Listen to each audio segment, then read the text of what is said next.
Hello and welcome. Today we're going to make a macro.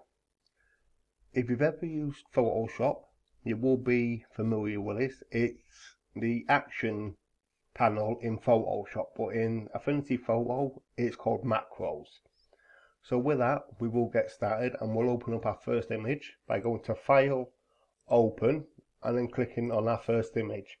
I will put these images in the description below so you can follow along and make the macro yourself.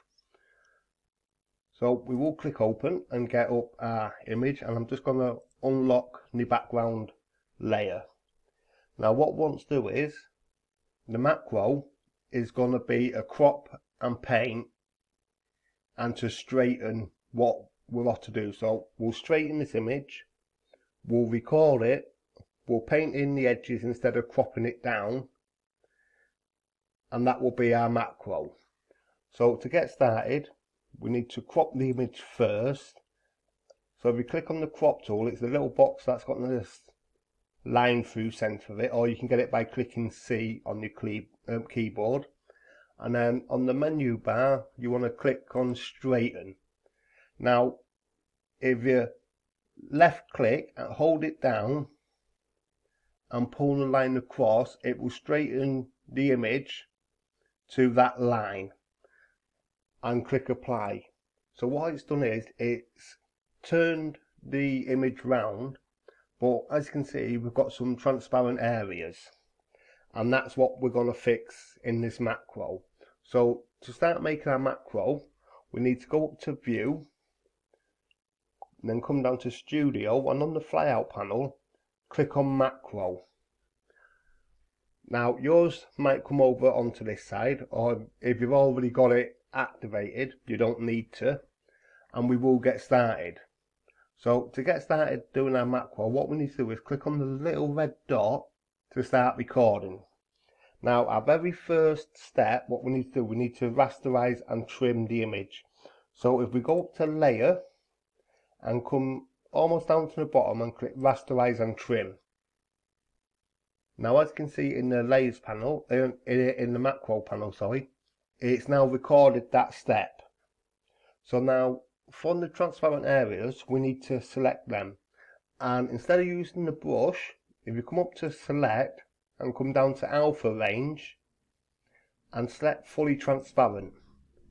So as you can see, all the transparent areas is now selected, but if we do the inpainting now, you can sometimes end up with like a seam what runs across because of where the selection's been. So to not get that, what we need to do is we need to grow our selection. So if we go to layer,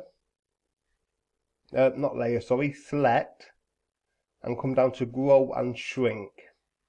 And now if you come over to the box that opens up and go to 3 pixels, if you come up, it lowers the selection into the image that we're working on. If we go minus, then it would shrink the selection more into the transparent areas that we don't want. So once you get to 3 pixels, just click apply. Now we have almost done. So now all we need to do now is go to edit and go to inpaint and let Affinity Photo do its job, and you'll see it's painted in all the edges. Now we need to just deselect the marching ants. So if you hold Control D, and it will deselect them, and that's the macro done. So all we need to do is click the little square, and that will stop it from recording. And then you'll see like 3 little boxes with a little plus sign. It will add this to the library, and I'm going to name mine crop when I learn to spell it, and just click OK. Now I'm going to shut this off, and I'm going to turn off this, and we're going to get to the second image now. So I'm not going to save that.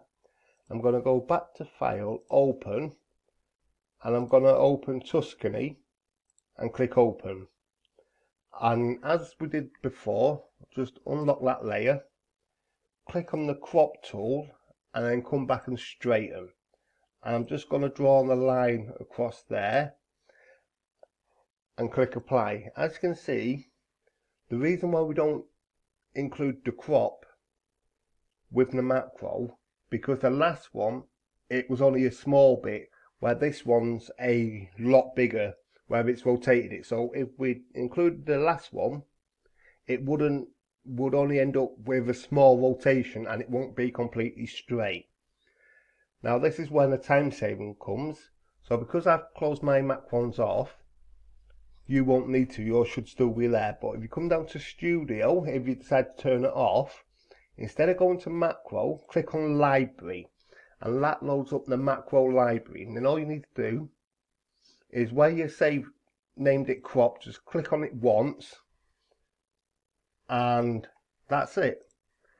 That has saved us a bit of time. Instead of having to do 6 steps, we've only had to click on crop, and it's done all those steps that we've done. And that's it for this video. So if it has helped you, please give it a thumbs up. If you've not subscribed, please do subscribe, and I'll see you all next time. Thank you for watching.